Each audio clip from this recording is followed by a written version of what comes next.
Why are all the British coming by plane these days? Where else would they come from? I don't know. I miss the old days where they came by boats. And hello, loyal podcast listeners. I hated that. Welcome back to episode 4 of the Walking and Talking About Modern Literature that's been assigned for my English class podcast. We have our very only and very special guest with us here today. Introduce yourself, because the people have never heard from you before. Hi, I'm Retro. I've been here before. No! First appearance on the Walking Talking podcast. Okay. So, I think you know what we're doing by now from your experience of listening to the podcast as one of our loyal listeners. Okay. Am I a video listener or an audio listener? Ooh. Well, it's only video, okay. But you may just listen to it. Okay. I am an audio listener. Okay, then we love you to death. Thank you. But, as you may have heard, I am talking about my literature circle book, Never Let Me Go by Kazuo Ishiguro, which I'm definitely not pronouncing correctly. But, in this week's updates, it's really starting to turn. And I know I've said that a lot before. You have. But this is how this book goes. You age with them like a fine cheese or a wine. I wouldn't say a fine cheese. No, like Gorgonzola ages. I guess. You gotta put mold in that baby. I would say wine. Okay, fine wine. Well, I guess you can age cheese. You can age cheese. It's like aged dry age. Yeah, you can age stuff. But like you have to do it right. And are you doing it right here? I mean, I'm Italian. I have to do it right. I guess. It's in my blood. I guess. You know, sorry, loyal listeners, this is a bit of a tangent, but did you know that the reason you cannot name and sell legally something called Parmigiano Reggiano? You cannot legally sell it unless it was made in the region of Parma in Italy. Yeah, I knew that. Also, I saw this from watching the Stanley Tucci show about Italy. A while ago, these people in Italy started making this fake prosciutto, where it was like not real prosciutto, and the Italian government found them out and like destroyed their operation. It was that much of a big deal. I think Italy is just Italy is intense about their food, and I like it. Cool. Anyways, tangent over. So the book about children being organ trafficked. Okay. So, as our story left off, Kathy and her friends, they were 16, end of their time at Hallisham. Now, they've moved out. They're somewhere else. They're in this place called The Cottages. Now, The Cottages are exactly what you might think. They're a bunch of cottages in different English countryside, because they have a lot of that over there. Yeah. And sorry for the traffic. They're actually close to like a village with normal people in it this time.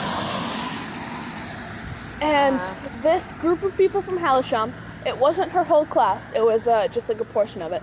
But we do have her best friends, Ruth and Tommy. They're here. So Kathy and her friends are at these cottages now. And there's this group of kids who are older than them, who are also like the same as them, but not from Hallisham. They're from somewhere else. Uh-huh. And they're called the veterans, because obviously. Uh-huh. So they're sort of like staying in the cottages and sort of learning how stuff's going, spreading more away from their bonds that they made at Hallisham and more towards like being cool, if I want to call it that, like towards the veterans. But more specifically, Ruth is doing that. Everyone else is just kind of fitting in. But this, if you thought that they were talking a lot about sex before, oh baby. I didn't. I thought they were talking a lot about sex before. Well, I didn't read the book. From the podcast, our loyal listener, Retro, right here. Yeah. If you thought that before they were talking a lot about sex. Sorry. Yes. Yep, they were talking a lot about sex. Okay. It's a lot more now. Great. Like, they're doing it now. Oh. Yeah. Are there scenes where they... No. They just say, now we're going Not to yet. do it. Oh. I don't know if it's gonna. I hope not. But Is this gonna be 50 Shades of Grey? no, it's not gonna be. Actually, I don't know. I hope not. I hope not. I hope not.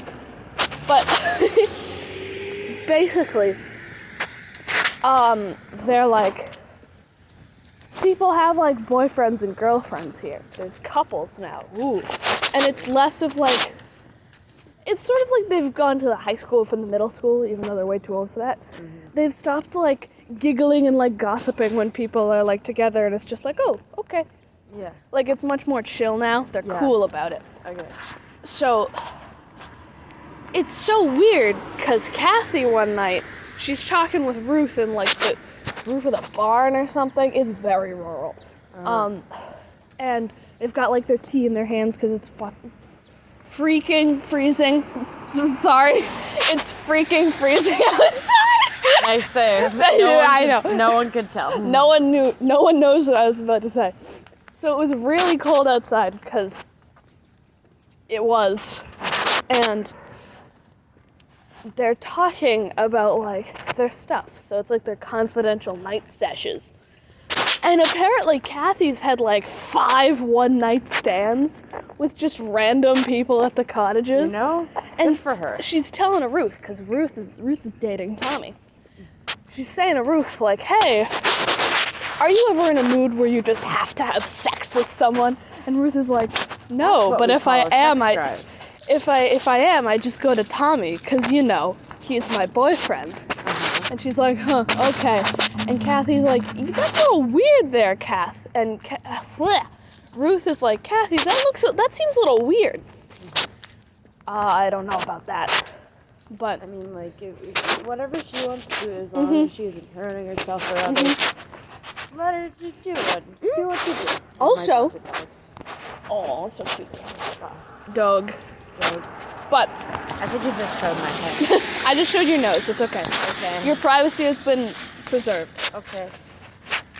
But, and this is a thing. There's a lot of like,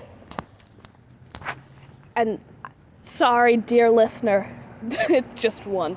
Sorry, dear listener, but I am gonna have to say this word. There's a lot of porn magazines around the cottages. And there's like a running joke that there was this is 50 Shades. No. There was a running joke that one of the guys who like left, his name was like Pete or something. They're like, oh, that's one of Pete's magazines, but I'm ching. Because apparently he liked to collect them or something. I don't know. But Kathy, and this is out of left field, I'm telling you. Alright. Kathy gets her hands on one of these magazines because this old grumpy dude who comes to like take care of them and make sure they don't like light the house on fire. His name is Keffers. He comes sometimes and he likes to like take the magazines because he's like, you don't need these. Ah! Yeah. So this one time he tries to take them, leaves a pile of them on a log, forgets about them, and leaves. So Kathy's like, oh, I'm just gonna take these because no one else has, and I'm just gonna like bring them back inside. So she does that, and then she looks at one of the magazines, and it's all girls. You know what happens next. I do, actually. And Tommy, her good friend Tommy, catches her in the act in the barn. And then our good friend Tommy is like, you're not doing it right. You know, good on him for teaching. It's not what you think though. She was flipping through the magazine very fast, and he was like, you have to look at it longer. Oh. Which Never is mind. still... I thought she was doing something unsafe, and Tommy was just educated. No. It's still very weird, but I mean, Tommy's just being a bro, man. I guess. He's just helping him homie out. I guess. It's weird, but do your thing, dude. Yeah. So, there's more to talk about, actually. We don't have time because we talked about cheese too much. Yeah, actually, we can go for a little longer.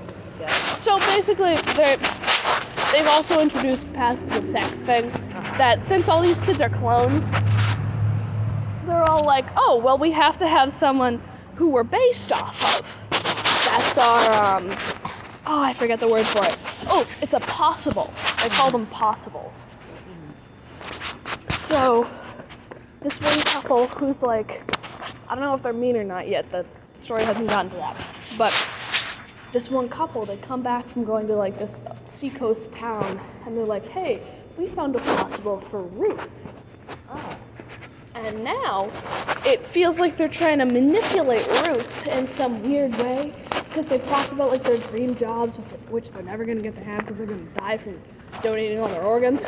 But they've talked about their dream jobs, and Ruth saw this magazine once, and it had like a beautiful office space in it with all these like people having fun, and now her dream job is working in an office. And when this couple came back and said they saw a possible for Ruth, they said she was working in an office. And now they're in the town and things are a little dicey, and it feels like they're just trying to manipulate her in some weird way to do something like shady. But unfortunately, we are out of time. Next week will be the last episode of the Walking and Talking About Modern Literature assigned to me for English podcast. Dear listener, there's one of you. We bid you adieu. Say adieu. Adieu?